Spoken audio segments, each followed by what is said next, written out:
మీరు చెప్పండి. ఎందుకంటే ఒక మంచి కాలేజ్‌లో అది ఒక ప్రముఖ కాలేజ్‌లో చదువుకుంటున్నటువంటి మీ అమ్మాయికి ఆ కాలేజ్‌లో స్టూడెంట్స్ ఈ విధంగా వేధింపులకు గురి చేయడం దాని పట్ల అంటే ఏం చెప్తారు? ఎందుకంటే చాలా ఇబ్బంది పడ్డానని చెప్తోంది తను. అవునండి. ఇది యాజమాన్యం దృష్టికొచ్చిందండి ఫస్ట్‌లోనే. స్టార్టింగ్ అప్పుడే వచ్చింది. 2004లోనే వచ్చింది.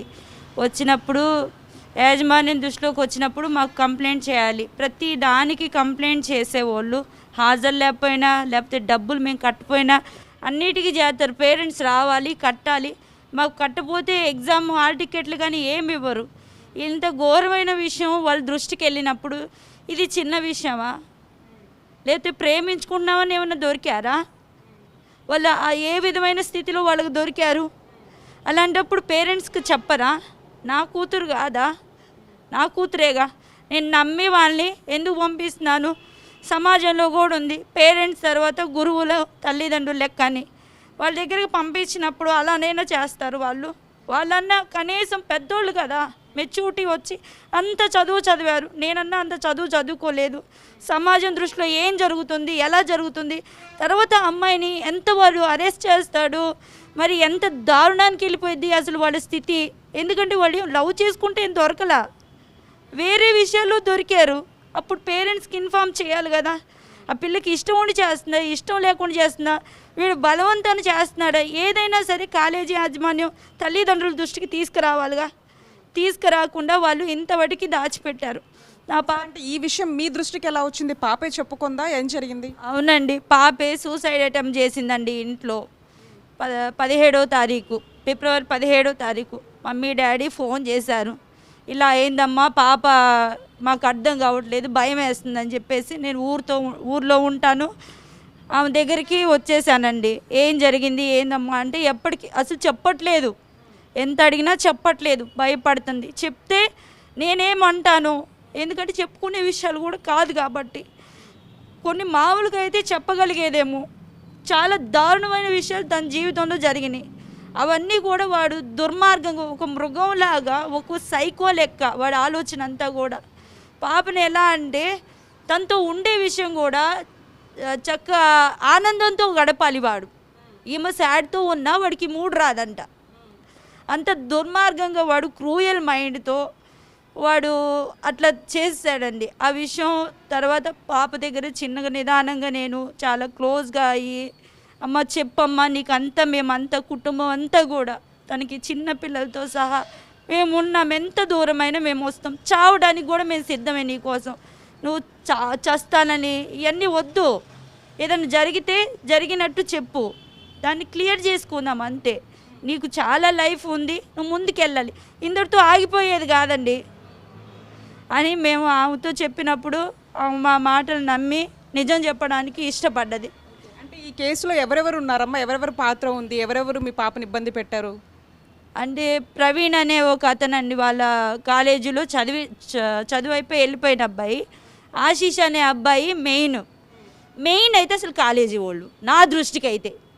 ఎందుకంటే లవ్ చేసుకోవడం ఇలాంటివన్నీ సహజం కాలేజీలు అన్నాక.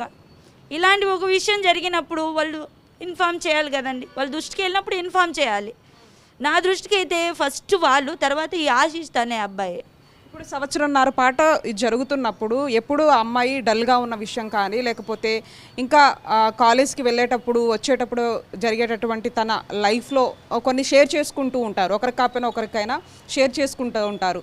ఇలాంటివేవి 1 ఇయర్ పాటు మీ దృష్టికి రాలేదా?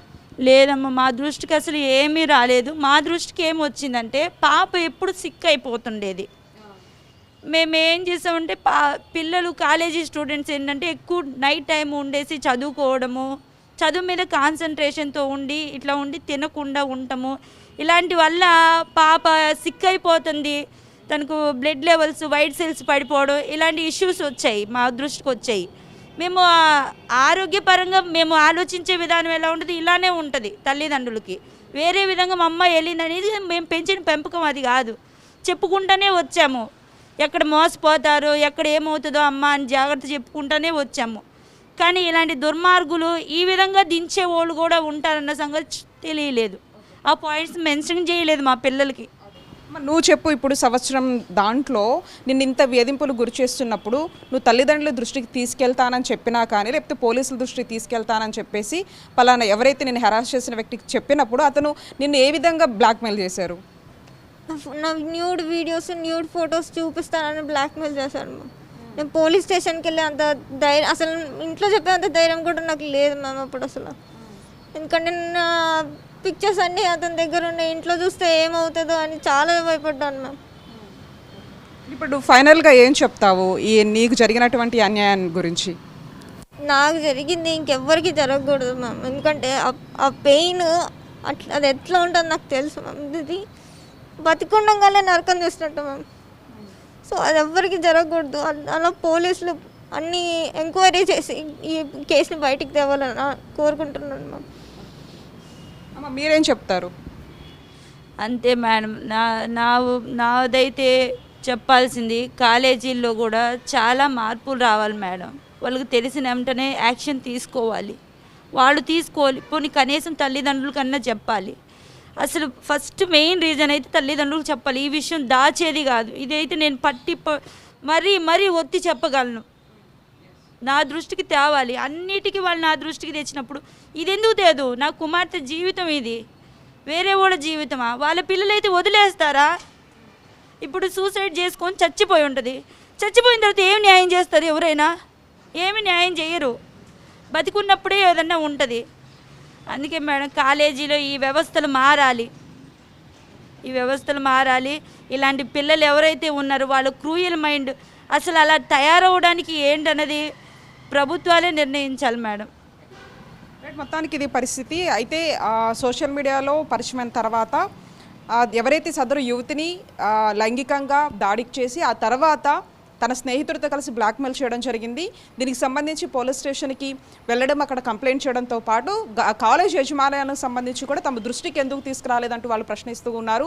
మరొక వైపు ఎవరైతే ఈ అఘాయిత్యానికి పాల్పడినటువంటి ఆ ఇద్దరు యువకులకు సంబంధించి పోలీసులు అదుపులో ఉన్నట్లు తెలుస్తుంది. వాళ్ళని ఖచ్చితంగా కఠినంగా శిక్షించాలి. మాకు జరిగినటువంటి ఈ అన్యాయం ఏ కుటుంబంలో కూడా జరగకూడదంటూ కూడా బాధితులు చెప్తున్నటువంటి పరిస్థితి. ఇప్పుడు జర్నలిస్ట్ సురేష్తో కలిసి జ్యోతి టీవీ9 హైదరాబాద్.